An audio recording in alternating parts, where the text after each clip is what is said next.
This is Modern Mindset, the show that picks the brains of the world's leading minds to help you unlock yours. I'm your host, Adam Cox, and joining me today we have Arelle Hug, who is the host of the Elevate Your Soul podcast. Welcome back. Thank you so much. Thank you for having me on again. So you, last time you were talking about your journey as a fairy mermaid, intuitive empath, and your very unique and distinctive kind of perspective on the world. Today, we're talking about something a bit different. We're talking about self-love, which I guess the obvious question is, why is that such an important issue to you?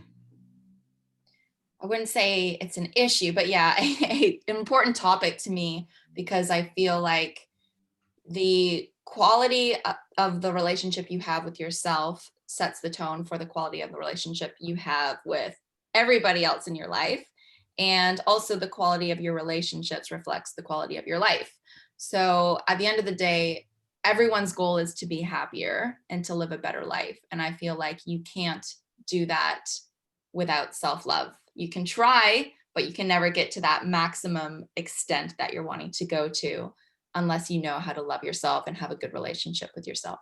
Yeah, totally. And would you say your role as a host of a podcast where you're seeking insight and distinctions on how people can elevate their soul, do you find a running theme between your guests on the importance of self-love? Is that kind of echoed Yeah. your own sentiment, but also given you more insight in terms of how important that is? Yeah, for sure. I wouldn't say I learned that through my podcast of interviewing people because I do all sorts of topics that don't always cover self-love or things like that. But I learned that more so, obviously we learn better when we like trial and error things ourselves. So I learned that more so through my own experience of not being able to manifest as much as I wanted before I truly learned how to love myself. And then having healthier relationships romantically and having better friends and friendships and yeah, having just better quality friendships and relationships in my life. Mm. And what does self-love mean to you?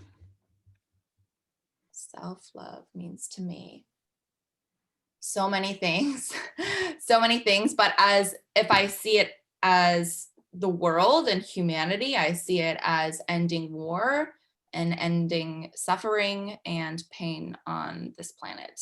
So world hunger, trafficking, child prostitution, all those terrible things, I do feel like there's a lack of self-love from the people who are doing these cruel things, because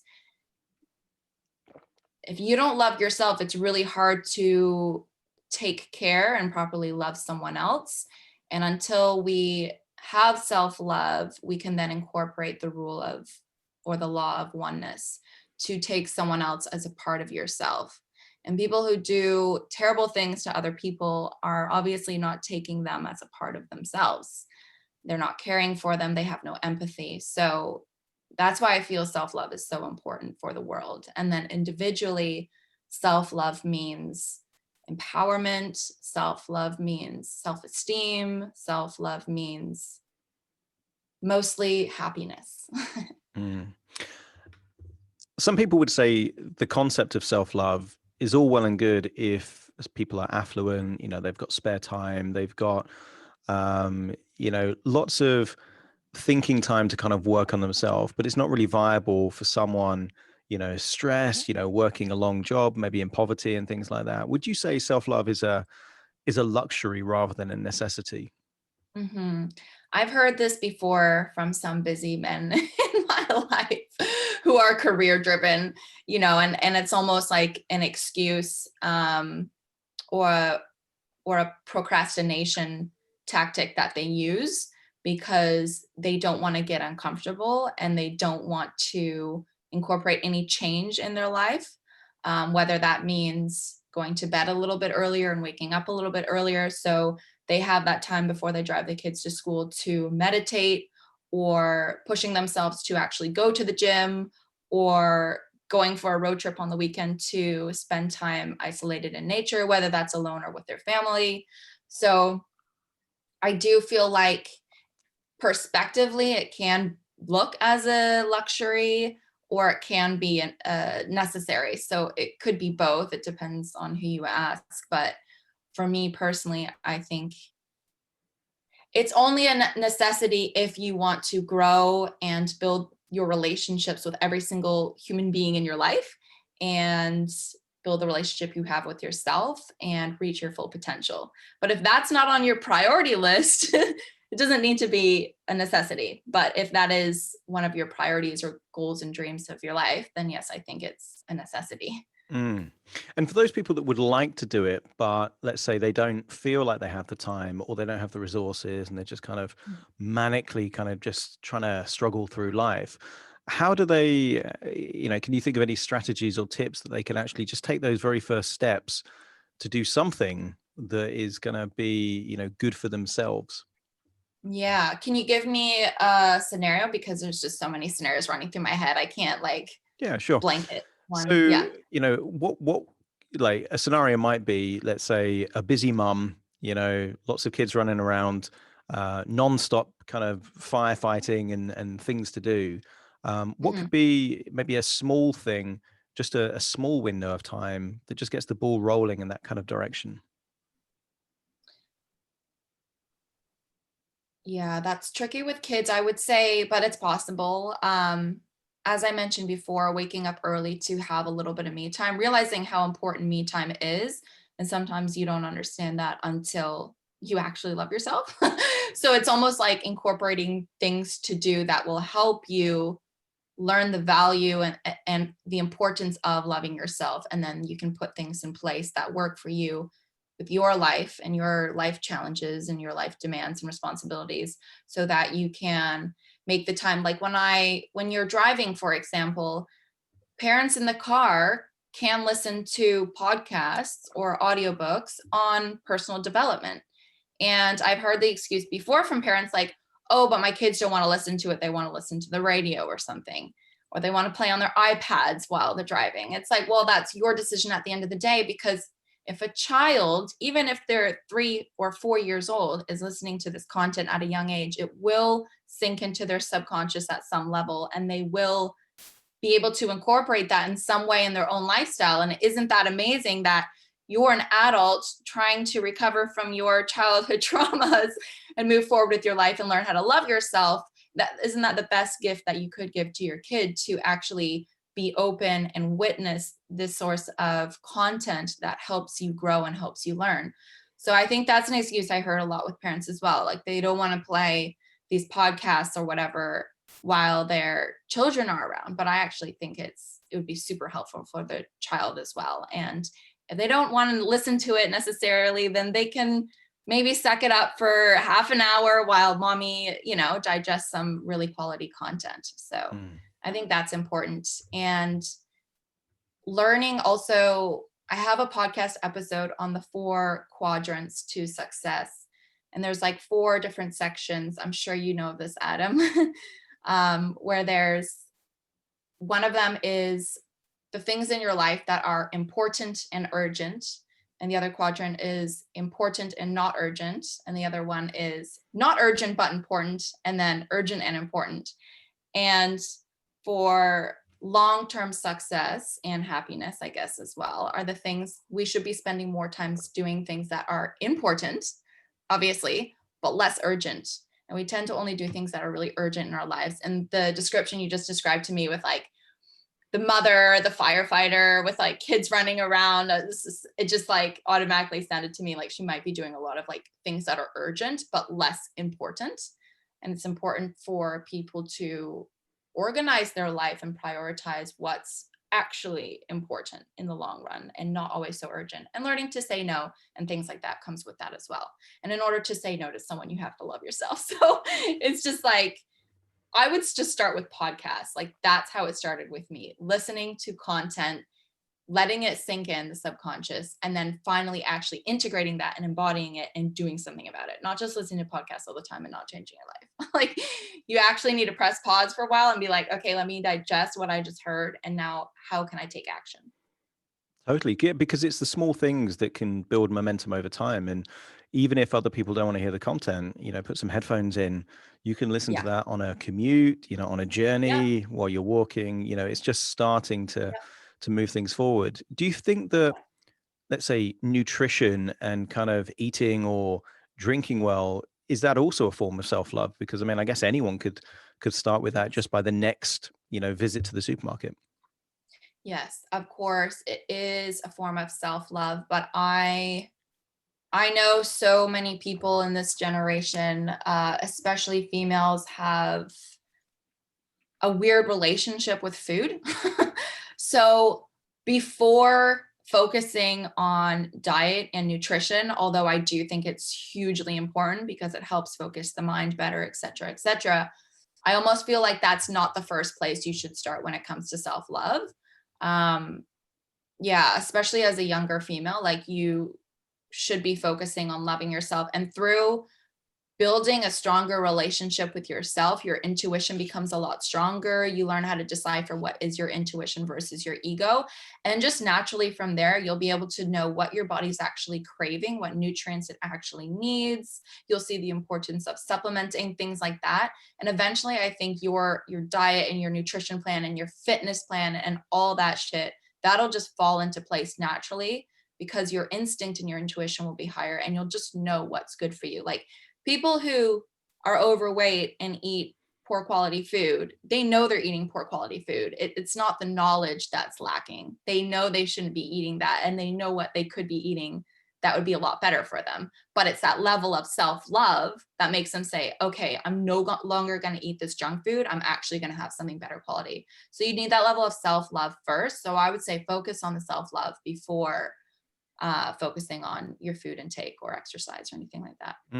Because sometimes just raising standards, is a good example of self-love. And then, if your standards are higher, then you tend to treat yourself better in all different ways, Yeah, nutritionally and time and yeah, boundaries and all those kind of things. yeah. What are some of the clues that if someone's listening right now and they're not sure if they need more self-love or if they've got plenty, what are some of the clues that they might need a bit more to prioritize that? Because you're right, from the Stephen Covey time management matrix, it's very Mhm. easy to fall into the trap of just doing what's calling our attention or doing the habits that aren't urgent or important but are just accessible, like checking social media or watching TV. Yeah. So what are some of the clues that, whether that's intuitively or kind of Mhm. physically, that could say, you need to prioritize this now? Yeah. Well, physically, we all know that's the obvious one. If you're not physically fit, if you have something going wrong with you, especially if it's a lifestyle disease, that's obviously caused from a lack of self love. You're not giving your body what it needs. And usually by then, at that point where you're severely overweight or your liver is failing or something, you know what to do to get better, but you're not doing it because you need to value the quality of your physical health and your soul first. And you can only do that with more self love. And then the less so obvious one, the non physical would be my biggest one, I would say, is lack of self esteem. If you're feeling like you need a little bit more self esteem, and that includes narcissists, because narcissists don't have a lot of self esteem. They just use reverse psychology to pretend they do, but they actually don't. Would be, yeah, lack of self esteem. If you're feeling like you want more confidence, that is probably a huge sign that you're lacking some self love. That's what mine was. And then that propelled into, or it can go into someone with a lot of anxiety or someone with depression. Also, the quality of your friendships and your relationships. You're most likely going to be in a toxic relationship if you don't have a certain level of self love, or you will self sabotage your own relationships. And the quality of your friendships become better with more self love and not feeling, just having this feeling of like not being fully content. Like you might be earning really good income, you might have a really nice girlfriend, you might have beautiful kids, you might be traveling the world, and you check off all these things in the boxes of what looks like a good life, but there's just a void and like something missing, and you don't feel fully fulfilled and content in your life. And I would say that's hugely from a lack of self-love, because you can have a lot of self-love, and I'm sure you've seen people like this, maybe even just in the movies. You can have a lot of self-love and you cannot have very much of what an outsider would be like, oh, they don't have much in their life. Why are they so happy? Like some people in Africa or third world countries, they're actually really happy, but they don't have very much. And that's because the one thing they have that Westerners don't, as a generalization, is self-love. And that feeling of community and oneness and taking someone else as a part of yourself. They work like as a team. In the Western world, we're very, independent and individualistic. Like, this is what I want and I'm going to get it. And I'm not even going to tell you what I want because that's weird. I'm just going to do my own thing and isolate myself in my own little box. And that's really unhealthy, I think. Mm. In Yeah. my experience as a therapist, one of the beliefs, quite destructive belief, that I kind of see almost linking to a lack of self-love is the belief of not being good enough in some way, or not being worthy. Um, Mhm. if someone perhaps, let's say, detects that they maybe eating crap because they don't feel worthy, Yeah. Yeah. a belief, how would you kind of say that they would go about um, still giving themselves love, even if they think that they don't deserve it? Mm. Right. So you're talking about the beginning stages of them realizing they need more self-love and they want to incorporate more self-love, Yeah, because in but my they experience, don't know how yet. you're right. They know that they should be eating better, Mhm. treating themselves better, Mm. but at some level, there's a belief in there that they don't deserve it. They're not worthy. They're not good Yeah. enough. Yeah. So quite often, their behavior is aligned with the belief, but the belief Yeah. almost kind of shuts down the ability for them to show themselves self love. Does that? Do they need to kind of sort that belief out first, or should they just Yeah. try and kind of give themselves love anyway? Yeah, and that's a question too, like what comes first, the chicken or the egg? And that's the thing when I was talking about diet is like, yeah, you can change your diet and hope that you feel better and you have more energy. And then from having more energy, you, eat better and you have the energy to go to the gym and all that kind of stuff. Like it can trickle in that way, but I feel like that's never sustainable if you don't work on the mind first. So as you said, working on your beliefs, because everyone's beliefs shapes their life. So if you're not going to change your beliefs, your life isn't going to change. So yeah, at a certain level, you do have to change your beliefs and the perspectives of how you view yourself. Yeah, the importance of yourself. And I think everything in life comes from a place of love or fear. And if you're not serving yourself the best way that you can be, then that's probably coming from a place of fear rather than love. And you have to ask yourself, where is that fear coming from? And I know guys hate that question because they're like, I'm not scared of anything. I'm not scared. That's not the reason why. But you have to get honest with yourself. What are you scared of? Where is this fear coming from? And a lot of us have the fear of reaching our true potential. So they're like, yeah, but if I lose the weight and if I get the good paying job and if I'm in that amazing relationship and I get the amazing girl or the amazing guy, I'm not going to be able to sustain it. I'm not going to be able to hold it because I'm a piece of shit and who would actually want me and who would actually hire me. And who knows, like there's some kind of fear of becoming the best version of yourself possible. I think that's actually holding a lot of people back. Hmm. You mentioned listening to podcasts was how you kind of started your journey and kind of personal development. Mm, These days, what are the ways in which you show yourself self-love? yeah. Still podcast, not as much as I did. I was in a really dark place and I listened to probably 3 hours worth of content every single day. um, Not so much anymore, but I do still listen to podcasts. I absolutely love them. And now I host my own podcast. So I have these intriguing, interesting conversations around spirituality and personal development and all those good things. So that helps as well. And at this point,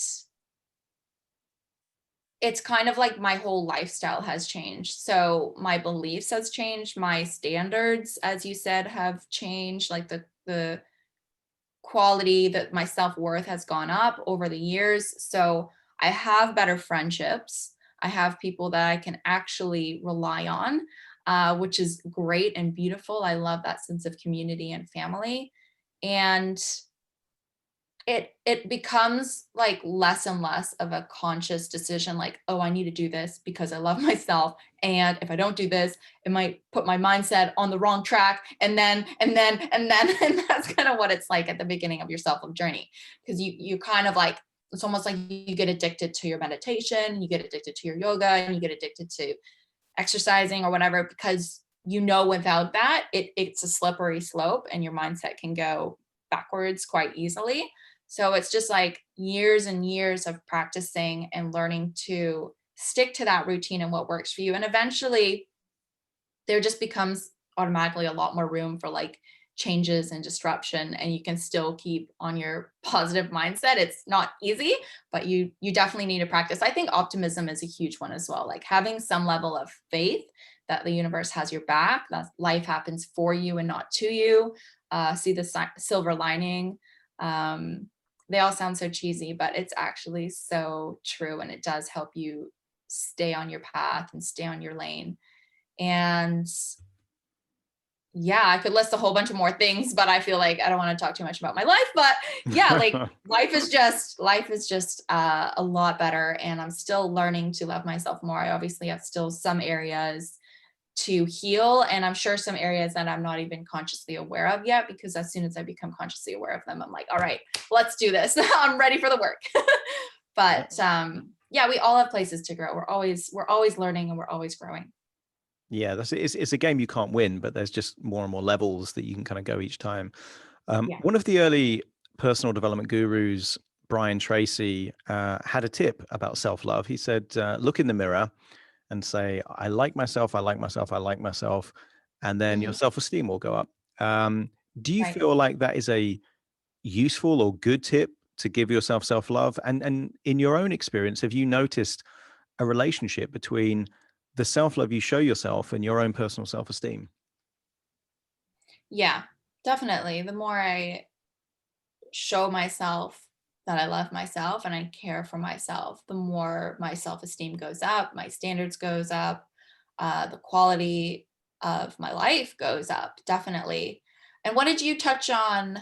Oh, the mirror thing. Yeah. Um, if that is an area of your life where you're not happy, like we all have different areas in our lives where, like, we're either happy with our job and not happy with our relationship, or we're happy with our relationship and not happy with our job, or we're happy with both of those but we hate the way we look.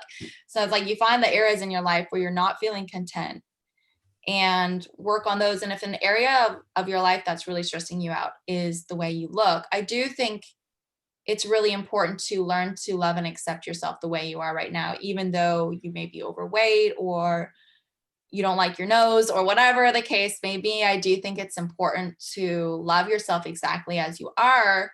And once you are able to do that, then you're able to love people exactly as they are. And once you learn that skill, unconditional love, it's the most beautiful gift you can give to humanity and this planet and this world. And that's what my dream would be, is for everyone to have enough self-love so that they can practice oneness and they take everyone as a part of themselves, and they have empathy for others, and it would just be a beautiful, peaceful, harmonious planet. No, I think it's a fantastic vision, and at some level, my own beliefs and perceptions about self-love is that you can't give from an empty cup. If your own level of kind of self-love is very low, at some Mm, level, how do you give and express love or affection for other people if it's not there for yourself? It has to be in yourself first before you're yeah. in a position to give it to other people. And I think Yeah. the sentiment, to me, when I saw the Brian Tracy tip of, I love myself, that just made me really cringe. It's kind of like, it's such a cheesy thing to do, to look at yourself in the mirror, and it kind of sounds a Right. little bit narcissistic, but the Right. the intent behind it, to actually have a relationship with yourself where you can genuinely, Mm, authentically look at yourself in the mirror and say, I actually like that person that I see looking back at me. Well, that yeah. is a good foundation for self-love. Yeah. What benefits? One of the things Sorry, I go on. would say on that is, like, sometimes we do more for ourselves than we do for other people. And sometimes we do more for other people than we would do for ourselves. And if there's someone you love, and you look at them and say, I love you so much, I love you so much, that's not weird at all in some people's head. But then as soon as we do it to ourselves, we're like, oh, that's really weird. It's like, why don't you deserve the same amount of love that you would openly, easily give to someone else? True. Yeah, very true. And I think it's kind of how it's done. I think if it's done in a kind of, you know, over, very serious way, I love myself, that's a bit weird. But at the same time, You if it's wouldn't kind do of that to someone else though either. You wouldn't be like, oh, I love you. Like, it's a bit creepy. But at the same time, I think the attitude, the playfulness, or the tonality linked to it is a key part as yeah, to whether it's weird or creepy or totally. just Well, one thing I would add too for people who are on the road or wanting more self-love is to dance. And that would be like my thing is dance in front of a mirror, like with lingerie on or as little clothes as you want, even naked if that's what you feel comfortable with. If not, just, skimpy clothes or something. And dance and do it every single day for an entire year. I dance every single day, probably for 3 years now, if not 4. Like it is my jam. Every morning when I get ready, I put on, even if it's like one song, if I'm in a rush and it's 3 minutes, that'll still make me feel high by the time I leave the house, like naturally high on life. It is so good. So that would be actually, yeah, fuck yeah, that would be like almost my number one thing is spend time in nature, and eventually like you and nature will be like BFF. Like your relationship with nature will grow. And I think that's one of the most important things in this world is to actually be in a relationship and have a friendship with Mother Nature. It's so important. And then yeah, for the relationship with yourself, just dance. It's so good. Every single people, 8 billion people on the planet today, they know how to dance. Even though they think they can't. Some of them think they can't. They can. And I think that's super powerful. And one thing I wanted to touch on as well is before you said you can't like truly give your unconditional love or whatever until you love yourself, or you can't pour your cup out onto someone else unless you have a full cup. I i can understand where that concept comes from, and it does kind of make sense to me, but at the same time I see people using that as an excuse of like, oh well, I need to take care of myself, therefore I can't do any favors for you, and if you need me, like, no, I'm not here for you. And it's like it's just finding the balance, like everything on life, it's like there's a plus and a minus to everything. And it's like finding that balance of, yes, learn to have that oneness, and like, how can I help other people, and if other people need help, let me help them, because that also helps boost your self-esteem. If someone's genuinely like, wow, you helped me so much, thank you, you changed my life, that was amazing, that's also going to fill your cup. So finding the balance of like, how can I help other people without losing myself, and finding that balance, if that makes massively. sense. Yeah, it totally does, because that's where fulfillment comes from. Feeling like you're Yeah, genuinely having an impact on the lives of other people, and not contribution. necessarily other people, but it might be animals, creatures, Mother Nature, whatever it might be. But having some kind of an impact that feels Yeah. way more valuable Mm, and fulfilling than mm. just kind of material. Just liking the way you look. That's it. Yeah. It's like looking at yourself in the mirror saying, I look great. Mm. You've mentioned, your kind of energy levels, obviously you're an expert in elevating your soul and having that kind of vibration, that energy, self-esteem you've mentioned. What are the other benefits people can expect when they really start, improving the way that they love themselves?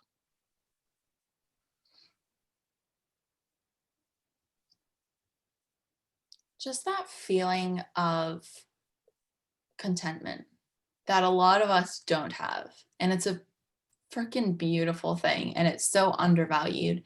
But just feeling content. It's not about the way it looks. It's not about the big house you want to live in, or the sexy car you want to drive, or the places you want to travel to. It's not about anything like that, or who you find, or if you're in a relationship with someone, or if you're single. It's like, it's just this feeling that is so deep, and it just like calms you. It like, it changes your whole aura, the whole vibration you're vibrating at. It's like this deep knowing that you are loved, and you can love, and you are safe, and you are worthy.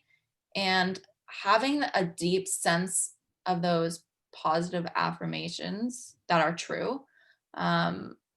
Just change your whole life, your whole perspective on life. And that's something that you can only truly understand until you get there. But it is incredible. And I highly recommend, yeah, like anyone who's like, oh, I don't know if like this self-love thing is for me or not. It's like, call it personal development if you want. Call it something else if it rubs you the wrong way, but it will change your life for the better, 100%. Mm, yeah. Excellent advice. And I think framing it in a way that people are comfortable with, because Yeah. yeah, self-love can be a little bit kind of, on the fringes for some people, but, Mhm. self-love can be as simple as working on yourself, looking at some of the areas that you want to improve, improving that, having a better Yeah. relationship with your own intuition or your own body, is a good way Yeah. of doing that. You've It's mentioned, funny actually too. My one of my friends, I only found out recently, he was having these coaching calls once a week. And then one day he slipped up and he said, "It's my therapist." And I was like, "Oh, you're getting therapy instead of a coaching call." But once again, it's like to whatever someone's more comfortable with. Like they weren't comfortable saying they were seeing a therapist once a week, but they were comfortable saying they were having a coaching call. So it's like, it's really interesting. mm. And that's the thing. It's about, calling it whatever you're comfortable with, but Yeah. the end result is, does it make things better? And if it does, well, great, because that is a form of self-love in itself. You mentioned Yeah. podcasts as a great way for people to start or improve their journey of the relationship with themselves. So if someone wants to listen to your podcast, what's the best way that they can track that down, or in fact just connect with you and learn more about you? Yes. Elevate your soul. It's pretty much on any podcast listening platform. I'm also on YouTube, which you can see and view some of my podcasts in video form, which sometimes can be more interesting to people. So that's youtube.com/ elevate your soul podcast is the link to my YouTube channel. And then Elevate Your Soul, I'm on anything else. And on Instagram, you can find me at Arelle Hug, which is my name, ARELLEHUG. It's my real last name. And Facebook, Arelle Hug as well. So, yeah. Fantastic. Arel, thank you so much for joining me on the show today. Thank you so much, Adam. And to you at home, thanks for joining me on Modern Mindset. See you again soon for more.